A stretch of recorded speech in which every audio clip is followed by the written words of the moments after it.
është një interesim edhe më i madh edhe prej vajzave për të studiuar në drejtimet tona. Dekan, më intereson me ditë pak ma shumë për interesimin që kanë studentët për të regjistruar në FSHMN. FSHMN-ja nuk përfshin veç matematikën, po janë edhe të tjera... Fakulteti Shkencave ka 5 departamente, por një prej tyre është departamenti matematikës, është departamenti kimisë, biologjisë, gjeografisë dhe fizikës. Dikon rreth në fakultetin tonë kemi 21 programe, në departamentin e matematikës kemi 3 programe në studime bachelor ku janë shkenca kompjuterike, matematike dhe matematikë financiare. Interesimi është i mirë, do të thonë tash ka ra pak, po është mjaftueshëm, sidomos në shkencë kompjuterike, do të thonë interesimi është ende i lartë, pra 2 vende konkurrojnë për dy studentë konkurrojnë për një vend. Kurse këtu edhe në matematikë ka mjaftueshëm interesim. Tash është një interesim edhe më i madh edhe prej vajzave për të studiuar në drejtimet tona.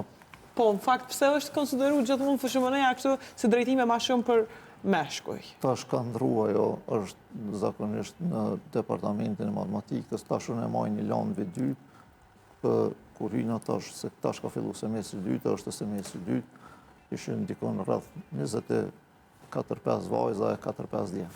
Se ka ndodhur ky ndryshim, ka ndikuar? Tash edhe një prej që ka ndodhur është se edhe Ministria Mashti e financon, pra i stimulon vajzat për me studiu në përgjithësi në fakultetin tonë, pra jep një bursë për 1.000 euro ato që vajzat që regjistrohen edhe kanë konviktin fakt.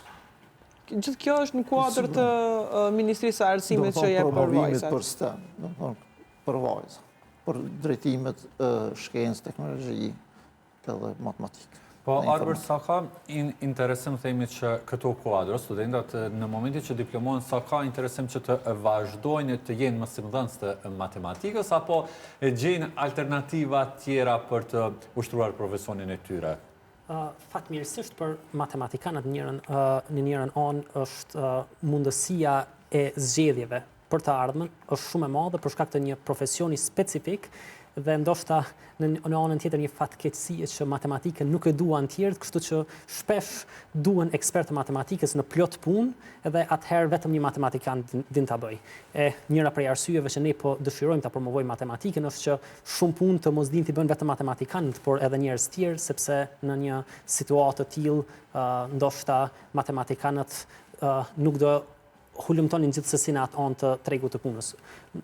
Ndërsa si opsion i natyrshëm dhe ndoshta le të themi historikisht i natyrshëm i matematikanëve është që të bëhen mësimdhënës të matematikës, por që sot nuk është e njëjta gjë.